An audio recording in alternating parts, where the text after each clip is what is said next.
The morning sun of Kepler Prime cast long shadows across the metallic walls of the Galactic Military Academy.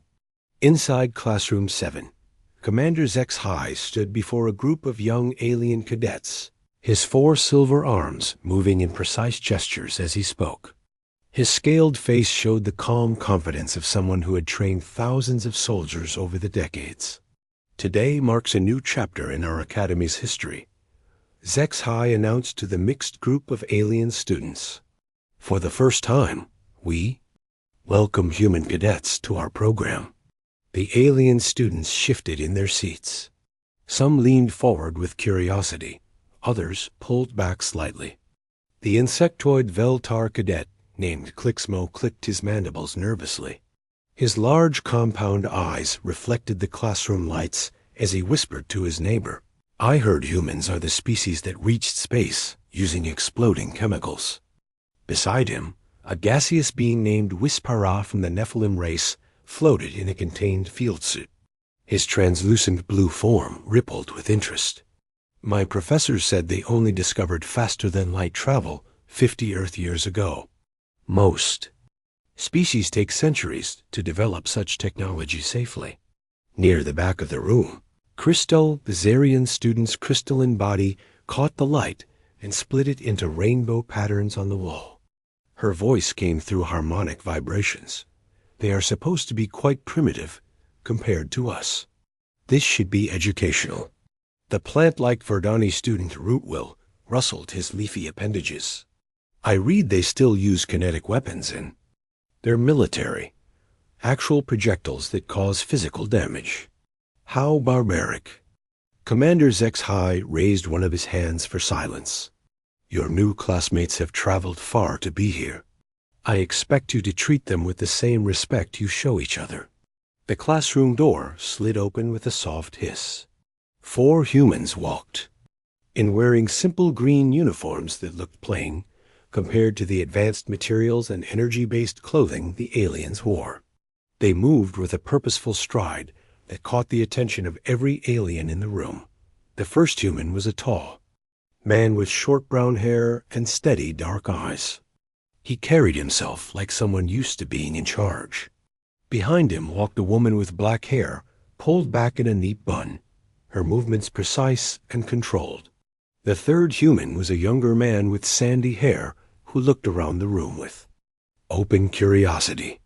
The last was a woman with red hair who seemed completely comfortable despite being surrounded by alien beings. "Class, meet your new teammates," Commander HFY said. "This is Marine Sergeant Jake Morrison, Navy Petty Officer. Lisa Park, Army Specialist Danny Cole, and Air Force Staff Sergeant Beth Martinez." Jake stepped forward and nodded to the room. "Thank you for having us here. We're looking forward to learning from all of you." Clixmo's mandibles clicked again, this time in confusion. The human's voice was calm and respectful, not at all what he had expected from a supposedly aggressive species. Lisa Park smiled and added, "We know our technology might seem basic compared to yours, but we hope we can share some useful perspectives." Wispara's gaseous form shifted colors slightly, a sign of surprise among his people. These humans seemed almost ordinary, nothing like the dangerous warriors he had imagined. "Commander," HFY gestured to empty seats scattered throughout the room. "Please take your places. We have much to cover today." As the humans found seats among the aliens, conversations began in hushed tones. Danny Cole sat next to a Verdani student who immediately peppered him with questions about Earth's plant life. Beth Martinez found herself beside 2 Zarian cadets who were fascinated by her uniform's simple fabric construction. "Your clothing has no energy fields or protective barriers," one of the Zarians observed. "How do you survive in hostile environments?" Beth chuckled. "We layer up, use good materials, and hope for the best. Sometimes we just endure what we have to endure." This answer puzzled the crystalline beings. Their own clothing could adapt to any environment automatically. The concept of enduring hardship instead of simply technologically bypassing it was foreign to them. Meanwhile, Lisa Park was explaining to a group of Nephilim students how human ships navigated space. "We use a combination of computer calculations and human intuition," she said. "Our pilots trained for years to develop the right instincts." "But why not simply let the computers handle everything?" asked one of the gaseous beings. "Surely artificial intelligence is more reliable than biological decision-making." Lisa considered this. Sometimes the computers don't have enough information, or the situation changes too fast. A human can make decisions based on incomplete data and still be right. "We call it a gut feeling." The aliens exchanged glances. Most of their species had moved beyond relying on biological instincts for critical decisions. Their technology handled complex calculations instantly and provided optimal solutions to any problem. Commander Zex began the day's lesson on tactical planning. He projected a holographic battlefield above the center table, showing various terrain features and strategic positions. "Today, we will discuss optimal force deployment in urban environments," he announced. The alien students immediately began analyzing the projection with practiced efficiency. They calculated sight lines, identified key defensive positions, and determined the most logical approach routes. Their solutions focused on precision strikes, minimal collateral damage, and quick resolution through superior technology. Jake Morrison raised his hand. "Commander, what's the civilian population in this scenario?" The question surprised Zex. "Assume normal urban density." "Why do you ask?" "Because that changes everything," Jake replied. "Our approach would be completely different if we're trying to protect civilians versus just taking territory." The alien students looked confused. Their tactical doctrine assumed civilian safety was maintained through advanced shields and evacuation protocols. The idea that civilian presence would fundamentally alter military strategy was new to them. "Explain," Commander Zex requested. Danny Cole leaned forward. "Where we come from, civilians can't just be transported away safely. They're stuck in the middle of the fight. So every decision has to account for their safety, even if it makes the mission harder or more dangerous for us." Root Will rustled his leaves thoughtfully.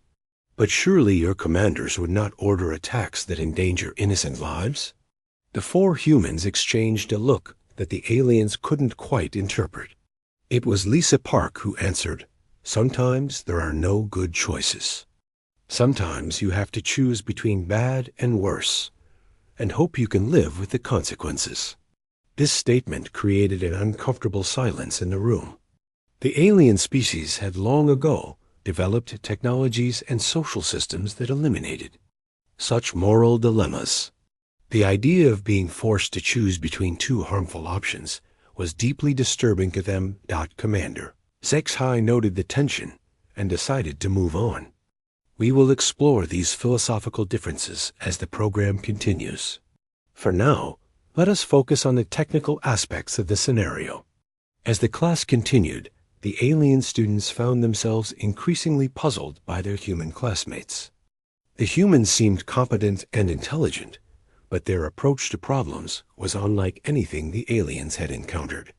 Where the aliens sought optimal solutions through advanced technology, the humans seemed to accept that perfect solutions might not exist and focused on making the best of imperfect situations. The differences would become much more apparent in the days to come. 3 weeks had passed since the humans arrived at the Galactic Military Academy. The alien cadets had grown somewhat comfortable with their new classmates, though they still found human behavior puzzling at times. The humans seemed to approach every problem with a strange mix of logic and something the aliens could not quite understand.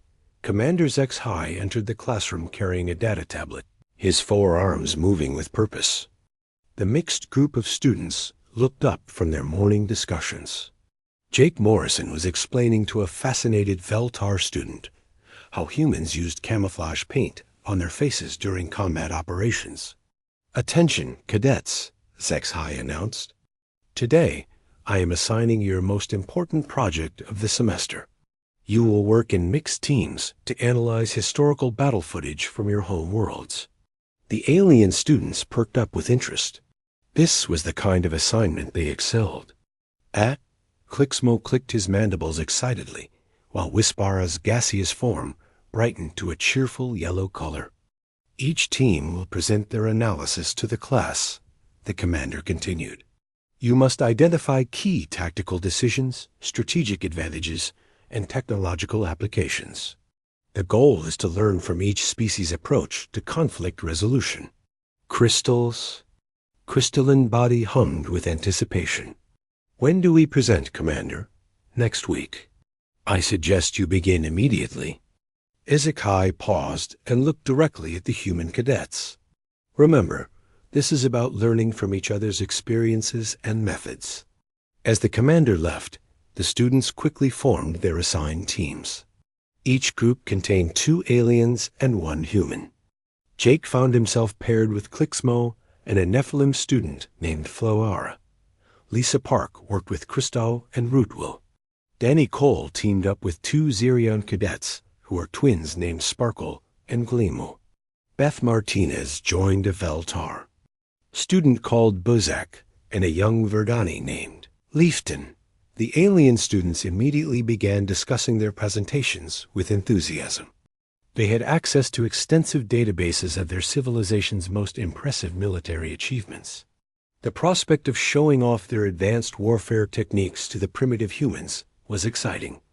Clicksmo turned to Jake with obvious pride. You will be amazed by our footage. Human Jake. The Veltar Hive Wars lasted only 6 hours and involved over 10 million soldiers. We achieved complete victory through mathematical precision. Jake nodded respectfully. That sounds incredible. I'd like to see how you coordinated so many forces. Floara rippled with excitement. Our gaseous engulfment techniques are even more impressive. We can disable entire enemy fleets without destroying a single ship or harming any crew members. Very efficient and humane. In the next group, Crystal was explaining to Lisa Park how Zerion energy channeling worked. We can create barriers of crystallized light that are completely impenetrable. Enemy weapons simply cannot penetrate our defenses. Most conflicts end when the opposing force realizes resistance is futile. Lisa listened carefully, taking notes. That must save a lot of lives on both sides. Exactly, Rootwill added, his leaves rustling with satisfaction. The Verdani developed similar techniques using organic growth patterns. We can create living walls that absorb enemy fire and convert it into nutrients for further growth. Violence becomes impossible when the battlefield itself prevents harm. The alien students spent the next hour eagerly sharing stories of their civilization's military triumphs. Each tale involved sophisticated technology, minimal casualties, and quick resolutions. Their warfare was clean, precise, and mathematically optimized for maximum efficiency with minimum destruction. The humans listened politely, asking thoughtful questions and showing genuine interest in the advanced techniques their classmates described. But they seemed unusually quiet about their own military history. Finally, Buzak noticed the humans' reluctance to share. What about your species? Human Beth. What great victories will you show us? Beth Martinez looked uncomfortable. She glanced at her teammates, who all wore similar expressions of uncertainty. Well, our military history is probably different from yours. Different how? Leafton asked innocently. Danny Cole spoke up from his group. We didn't have advanced technology. For most of our wars, we had to rely on other methods to win. The aliens leaned forward with academic curiosity. Primitive warfare might be less sophisticated, but it could still offer interesting insights into resource management and tactical creativity. Other methods? Sparkle inquired. You mean like superior numbers or better positioning? Jake shook his head slowly. Not exactly. We often fought when we were outnumbered, in bad positions, with worse equipment than our enemies. This statement confused the aliens completely. Clixmo's compound eyes blinked rapidly. But then how did you achieve victory? The mathematics would be impossible. That's what makes it complicated to explain, Lisa said quietly. Our approach to warfare doesn't always follow mathematical logic. Wispara's form shifted to a puzzled orange color. But all successful military operations must follow logical principles. How else can you plan and execute strategies? The humans exchanged another one of those looks the aliens had learned to recognize. It was the expression they wore when trying to explain concepts that seemed obvious to them but incomprehensible to everyone else. Beth tried to find the right words. Sometimes we won because we refused to accept that we should lose. Even when the math said defeat was certain. Refused to accept? Crystal's harmonic voice carried a note of confusion. But if the calculations show defeat is inevitable, continuing to fight would be wasteful and illogical. Yes, Jake agreed. It would be illogical. But humans don't always make logical decisions in combat. The alien students fell silent, trying to process this information. The idea of deliberately making illogical decisions in life or death. Situations violated every principle of military science they had been taught. Rootwell finally spoke, his voice uncertain. Are you saying your species achieves military success through irrational behavior? Danny laughed, but there was no humor in it. I guess that's one way to put it. We call it determination, stubbornness, or refusing to give up. But yeah, from the outside, it probably looks irrational. This is most concerning, Floara said, his gaseous form darkening to a worried purple. How can commanders make sound tactical decisions if they ignore mathematical analysis? Lisa Park considered this carefully. Our commanders use math and logic too. But when the numbers say something is impossible, and it still needs to be done anyway, we find ways to do it despite the math. But that makes no sense, Gleemal protested. If something is mathematically impossible, it cannot be accomplished, regardless of determination. You would think so, Beth said quietly, but our history suggests otherwise. The alien students looked at each other with growing unease. Their human teammates seemed intelligent and reasonable in every other context. But when discussing warfare, they spoke about defying mathematical certainties as if it were normal behavior. Buzzak tried a different approach. Perhaps you could show us some examples? Maybe we are misunderstanding your explanations. The four humans grew very quiet. Jake finally spoke for all of them. We can show you footage, but we want to warn you first. Our military history might be disturbing to watch. Disturbing how? Clixmo asked. Your species fight clean wars with advanced technology and minimal casualties, Danny explained. Our wars were messy, brutal, and involved enormous sacrifices. The footage shows things that might upset you. The aliens exchanged glances. They were trained military cadets, not children. Surely they could handle viewing primitive combat footage from an academic perspective. We appreciate your concern, Crystal said formally. But we are professional. Soldiers in training. We can analyze historical military operations objectively, regardless of their primitive nature. The humans looked at each other one more time. Lisa shrugged slightly. Jake nodded in resignation. All right, Jake said. But remember, you asked to see this. And once you understand how humans fight wars, you might see us differently. We are prepared for that possibility, Wispara declared confidently. None of the alien students had any idea how unprepared they actually were. The presentation day arrived with unusual tension in Classroom 7. The alien cadets had spent the week preparing impressive displays of their species' military achievements.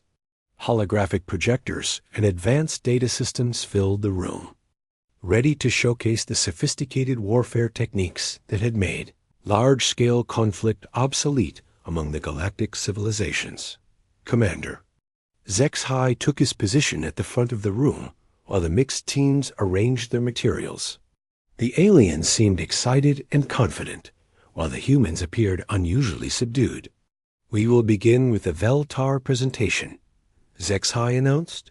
Clixmo stepped forward with obvious pride, his compound eyes reflecting the room's lights. Jake Morrison stood beside him, along with their Nephilim teammate Flowara. The insectoid cadet activated a three-dimensional battlefield display that filled the center of the classroom. "Observe the hive wars of our home system," Clixmo began. 10 million Veltar soldiers coordinated through our collective neural network. Perfect synchronization, mathematical precision, complete victory in 6 hours. The holographic display showed massive formations of insectoid warriors moving in perfect geometric patterns. Each unit knew exactly where every other unit was located and what it was doing. Enemy forces were surrounded and neutralized with surgical precision. No wasted movement, no unnecessary casualties, no confusion or disorder. "Beautiful," whispered Crystal from her seat. The other alien students nodded in appreciation of the flawless tactical execution. Flowara took over the presentation. "Now, witness Nephilim engulfment techniques from the Crystal Nebula conflict." The display shifted to show gaseous beings flowing around enemy spacecraft like living clouds. "We disabled their entire fleet without destroying a single ship or harming any crew member. They surrendered within 2 hours when they realized resistance was impossible." The alien cadets murmured approval. This was warfare as they understood it, clean, efficient, and designed to minimize destruction while achieving objectives. Next came Krystal's team with Rootwill and Lisa Park. The Zarian, students crystalline. Body hummed as she activated her presentation. "The prism defense of our outer colonies. Observe how crystallized energy barriers made enemy weapons completely useless. The holographic battlefield showed shimmering walls of living crystal the dead. Absorbed and redirected all incoming fire. Enemy forces found themselves unable to damage anything. Their own weapons turned against them through the crystal formations. We achieved total defensive victory with 0 casualties on either side," Rootwill added, his leaves rustling with satisfaction. The attackers eventually withdrew when they understood their efforts were futile. The pattern continued with each alien presentation. Advanced technology, minimal casualties, quick resolutions, mathematical perfection. The alien students felt proud of their civilization's achievements and eager to see how their human teammates would attempt to match such sophisticated warfare. Finally, Commander Zexhai called on the human teams. Jake Morrison stepped forward, with his datapad looking decidedly uncomfortable. Lisa Park, Danny Cole, and Beth Martinez joined him at the front of the room. "Before we begin," Jake said quietly, "we want to remind everyone that our footage might be difficult to watch. Human warfare developed very differently from yours." Clixmo clicked his mandibles impatiently. "We are military cadets, human Jake. We can handle primitive combat footage for academic purposes." The other aliens nodded agreement. They were curious to see how a species without advanced technology had managed to achieve military victories, but they assumed it would involve clever tactics or superior numbers. Jake looked at his teammates one more time. Lisa Park shrugged and gestured toward the projector. "They asked to see it," she said simply. Danny Cole stepped forward and activated the human presentation system. The holographic display flickered to life, showing a frozen image of a destroyed city covered in snow. Smoke rose from ruined buildings, and the ground was torn up by explosions. "This is from something we call the Battle of Stalingrad," Danny began. "It lasted 200 days. The temperature was 40 degrees below freezing. Both sides were fighting in the ruins of a city." He pressed a control, and the footage began to play. At first, the alien students watched with professional interest. Human soldiers moved through the rubble, carrying primitive weapons that fired metal projectiles. Their equipment looked crude compared to energy weapons and advanced armor systems. But as the footage continued, the aliens began to notice disturbing details. The human soldiers were fighting in conditions that would instantly kill most alien species. The freezing cold alone should have made combat impossible. Yet the humans continued moving and fighting. Wisp-Ara's gaseous form shifted to a concerned yellow color. "Those environmental conditions are lethal," he observed. "Why have they not withdrawn to safety?" "Because withdrawal wasn't an option," Beth Martinez replied simply. "They had to hold the city." The footage showed human soldiers advancing through artillery bombardments that would vaporize alien troops with their energy shields. But humans had no shields. They simply ran forward through the explosions, accepting that some would die, but trusting that enough would survive to complete the mission. Crystal's crystalline form began to flicker with unstable light patterns. "This makes no logical sense." "They are advancing into certain death." "Not certain," Jake corrected. "Probable, but someone had to take that ground, so they did it." The aliens watched in growing distress as the footage showed human soldiers dragging wounded comrades to safety under enemy fire. Medics ran into crossfire to treat the injured. Engineers worked to repair equipment while explosions went off around them. "They are not retreating when damaged beyond combat effectiveness," Clixmo observed, his mandibles clicking nervously. "This violates basic survival protocols."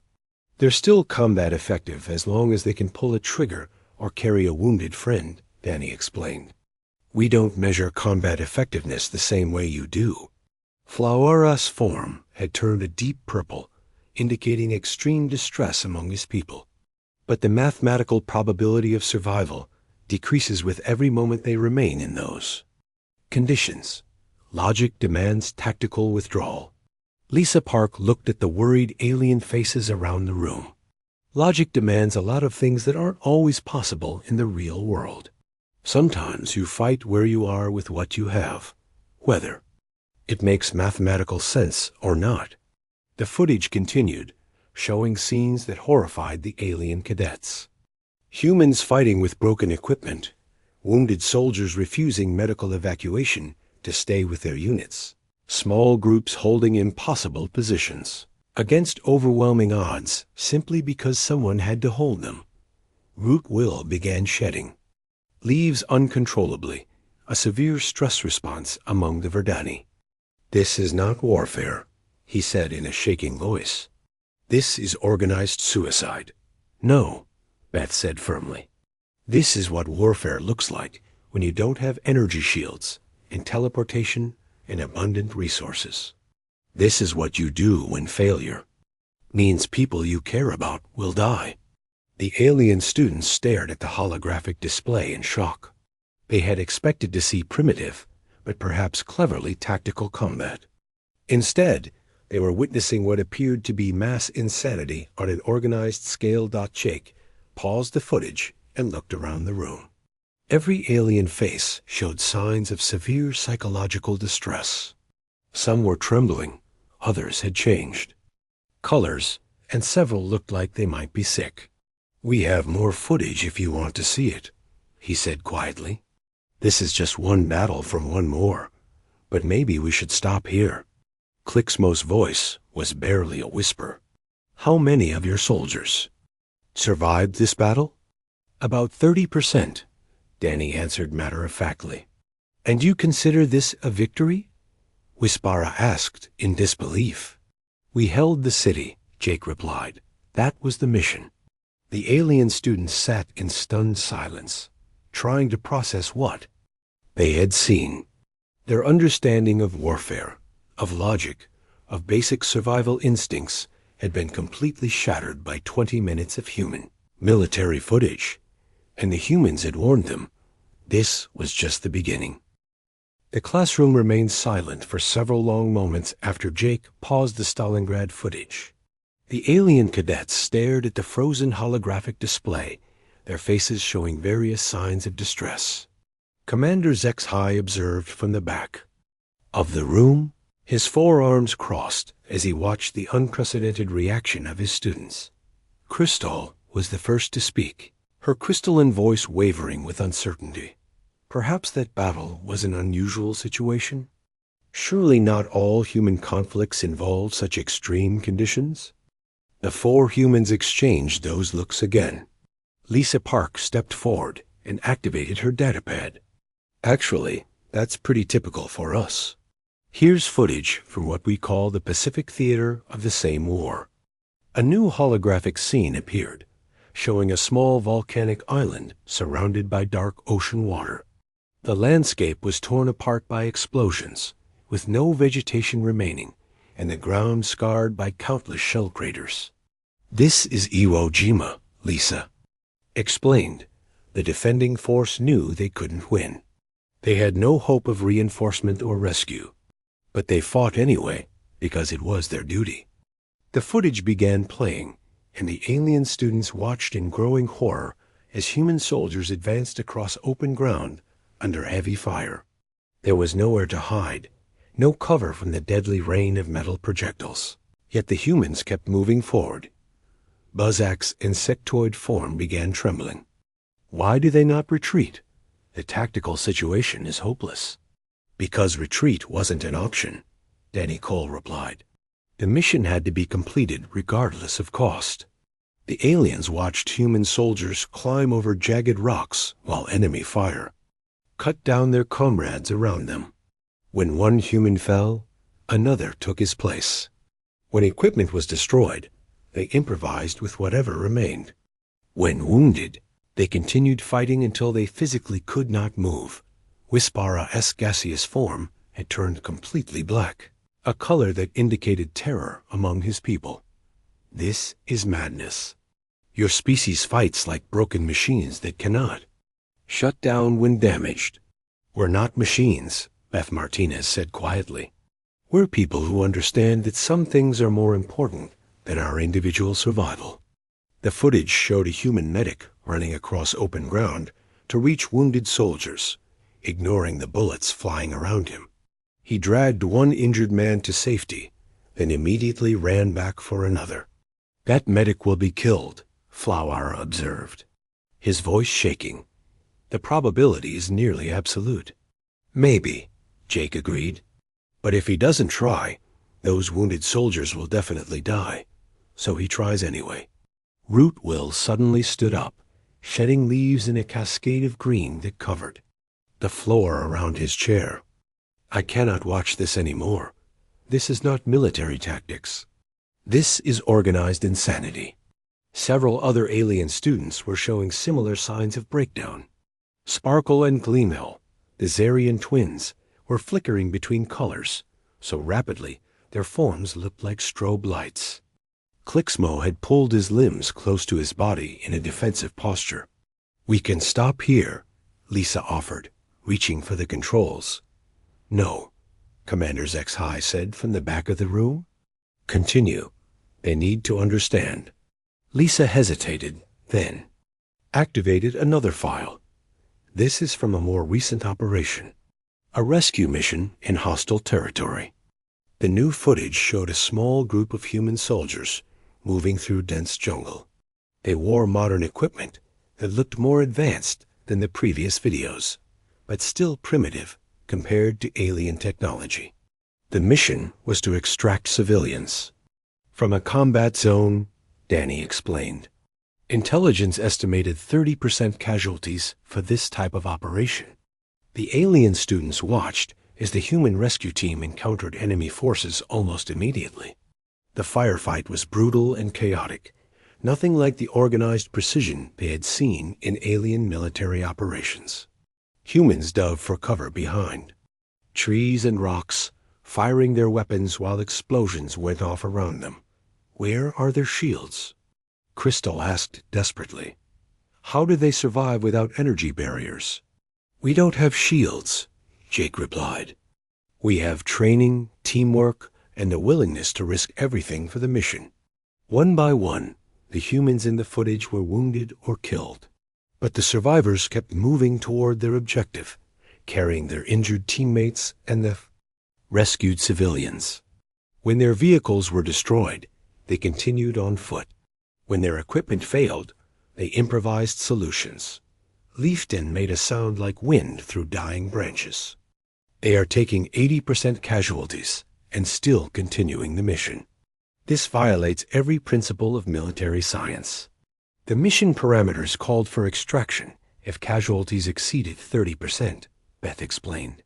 But they ignored those parameters because people needed saving.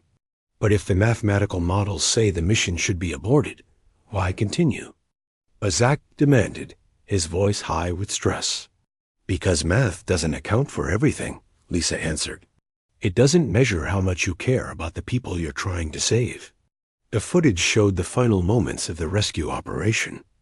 Only 3 human soldiers remained alive and mobile, but they successfully delivered the civilians to safety. 2 of those soldiers died from their wounds shortly after completing the mission. The alien students sat in stunned silence. Several had left their seats and moved toward the back of the room, as far from the holographic display as possible. Others looked like they might collapse from psychological shock. Wisp-Ara finally spoke, his voice barely audible. Your species fights beyond the point where fighting becomes mathematically impossible. You continue operations even when success probability reaches 0. Success probability is never 0 as long as someone is still trying. Danny said simply. Clicksmo's mandibles clicked frantically. But this means you are willing to die for objectives that logic says cannot be achieved. This is not rational behavior. You're right, Jake admitted. It's not rational, but rationality has limits. Sometimes you have to go beyond what makes sense on paper. Flower-Ra's form was shifting between colors, so rapidly it was painful to look at. How does your command structure function when soldiers routinely ignore mathematical analysis and tactical probability? Our commanders understand that humans can sometimes achieve impossible things through determination alone, Beth explained. They factor that into their planning. Factor in the impossible? Krista's voice cracked with disbelief. How do you calculate strategies around mathematical impossibilities? You don't calculate them, Lisa said. You just trust that when everything else fails, humans will find a way to do what needs to be done. Root Will suddenly bolted from the room, leaving a trail of fallen leaves behind him. 2 other alien students followed, their faces showing signs of severe distress. The remaining aliens looked like they were fighting the urge to flee as well. I need to leave, Wisp-Ara announced, his gaseous form condensing into a tight defensive ball. I cannot process this information. Your species terrifies me. We're not trying to scare you, Jake said gently. We're just showing you how we fight when we have to. That's what terrifies me, Wisp-Ara replied, before floating quickly toward the door. Soon only half the alien students remained in the classroom, and those who stayed looked traumatized. They stared at their human classmates with a mixture of fear and awe, as if seeing them for the first time. Clicksmo spoke for all of them when he said, We thought we understood warfare. We thought military science was about mathematics and technology and logical decision-making. But you have shown us something else entirely. What have we shown you? Danny asked quietly. You have shown us warriors who fight not because they can win, but because they refuse to accept defeat. And that is the most frightening thing any of us have ever seen. The humans looked around the nearly empty classroom, seeing the fear in the eyes of the remaining alien cadets. They had warned them about human warfare, but even they had not expected such a strong reaction. The revelation was complete, but the real test was yet to come. The classroom felt much larger, with only half the students remaining. The alien cadets who had stayed sat in their chairs looking shell-shocked, staring at their human classmates as if seeing dangerous predators for the first time. The holographic projector still glowed softly in the center of the room, casting strange shadows on the walls. Commander Zex-High moved from the back of the room to stand beside the humans.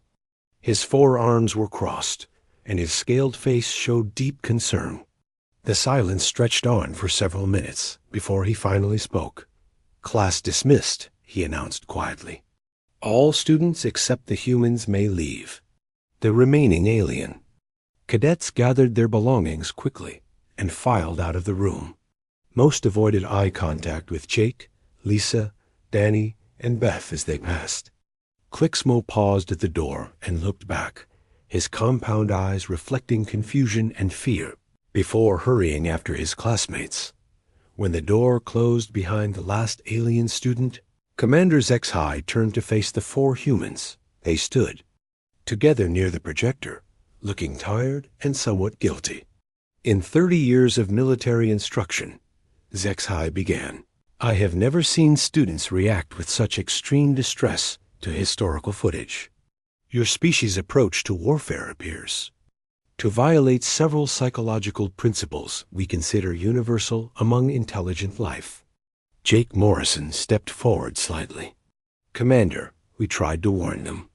We knew our military history would be difficult for them to understand." "Difficult to understand?" Zex-High repeated. "Half my students have fled the classroom in terror. 3 have requested immediate transfer out of the program. They believe humans are too dangerous to serve alongside." Lisa Park's shoulders sagged. "We're not dangerous to our allies, sir. We would never fight against species like theirs." "That may be true," the commander replied, "but they are not convinced. They see footage of humans fighting beyond all logical parameters and conclude that your species cannot be trusted to make rational decisions in combat situations." Danny Cole spoke up. "But we do make rational decisions. We just define rationality differently than they do." "Explain," Zex-High ordered. "Beth." Martinez took a breath before answering. "For them, rational means following mathematical models and preserving resources and minimizing casualties. For us, rational means doing whatever it takes to protect what we love, even if the cost is high." The commander's scaled brow furrowed. "But your footage showed soldiers continuing to fight when victory was mathematically impossible. How is that rational by any definition?" "Because victory wasn't always the real objective," Jake explained. "Sometimes the objective was buying time for civilians to escape. Sometimes it was holding a position long enough for reinforcements to arrive somewhere else. Sometimes it was proving to the enemy that the cost of fighting us would be too high to be worth it." Zex-High considered this. "You fight for objectives beyond the immediate tactical situation?" "We fight for people," Lisa said simply. "Our families, our friends, our neighbors, people we've never met but who depend on us. When you're fighting for something bigger than yourself, the mathematics change." "How do they change?" The commander asked. Danny stepped forward. "When alien soldiers calculate the cost of a mission, they weigh equipment loss and casualty rates, and resource expenditure. When humans calculate cost, we ask a different question. What happens to the people we care about if we fail? And if failure means those people die or suffer, then no cost is too high to prevent it," Beth added. "That's not irrational. That's love." Commander Zex-High was quiet for a long moment, processing this information. His forearms uncrossed, and he moved to one of the empty chairs. "Your species fights the way you do because you have emotional attachments.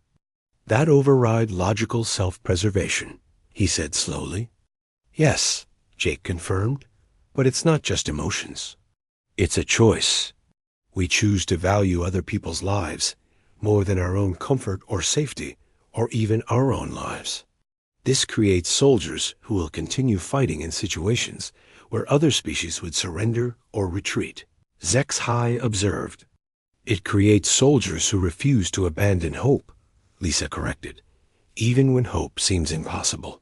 The commander stood and walked to the window, looking out at the alien cadets gathered in small groups in the courtyard below. Many were still, showing signs of distress, talking rapidly among themselves, or sitting alone in obvious shock. The other students are requesting transfers because they believe humans are unpredictable and dangerous, he said without turning around. They think you might make irrational decisions that could endanger entire missions or fleets. There. Wrong about one thing, Danny said firmly. We're not unpredictable. We're very predictable, just not in the way they expect. How so? Beth answered.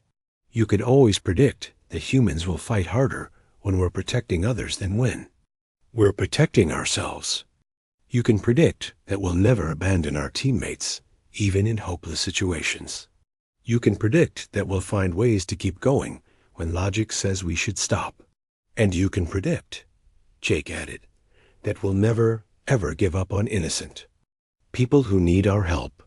Zexhai turned back to face them. But this predictability comes at a cost. Your casualty rates are far higher than any other species would accept. That's true, Lisa admitted. But our success rate in impossible missions is also higher than any other species achieves. When something absolutely has to be done, regardless of cost or risk, humans are the ones who get it done. The commander moved back to his desk and picked up a data tablet. I must file a report about today's events. The Academy Board will want to know why half my students are requesting transfers out of joint programs with humans. What will you tell them?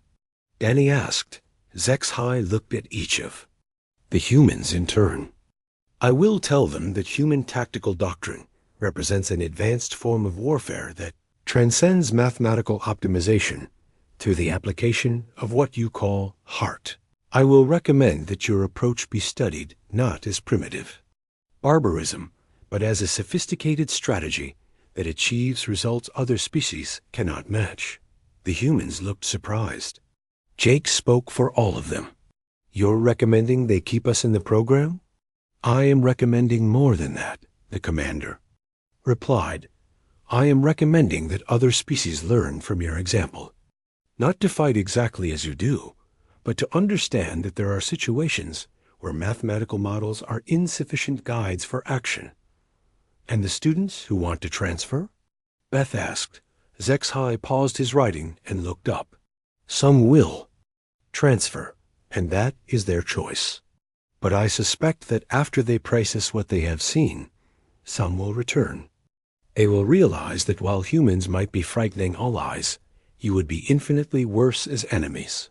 We don't want to be anyone's enemy, Lisa said quietly. I know, the commander replied. But more importantly, after today I understand that when faced with an impossible situation, when logic says all hope is lost, when mathematical models predict certain failure, he paused and looked directly at each human. That is exactly when someone would want humans on their side. Danny smiled slightly. Because we're the species that looks at impossible and asks how instead of why bother. Precisely, Zexhai confirmed. Your refusal to accept defeat, even when defeat appears certain, is not a weakness or mental instability. It is, perhaps, the most powerful weapon any species has ever developed. The four humans exchanged glances, this time with relief instead of worry. Will our classmates understand that? Jake asked. Some will, the commander said, and those who do will become better soldiers for having served alongside you. They will learn that courage is not the absence of fear, but the determination to act despite fear when others depend on you. As the humans gathered their belongings to leave, Zexhai added one final thought. Today your classmates learn that mathematics and logic and advanced technology cannot solve every problem. Sometimes the solution requires something that cannot be calculated or programmed or optimized. Sometimes it requires the human heart. The door opened, and Clixmo peered in hesitantly. Behind him stood 3 other alien cadets who had fled earlier. Commander, Clixmo said quietly, we have been discussing what we saw today. We would like to continue in the joint program, if the humans will have us as teammates. Jake looked at his fellow humans, then smiled at the alien cadets.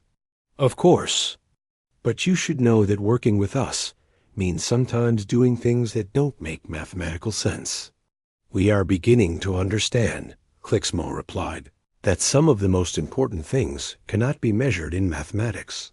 Perhaps it is time we learned about fighting with heart as well as logic. The healing had begun, and with it, a new understanding between species that would make them all stronger.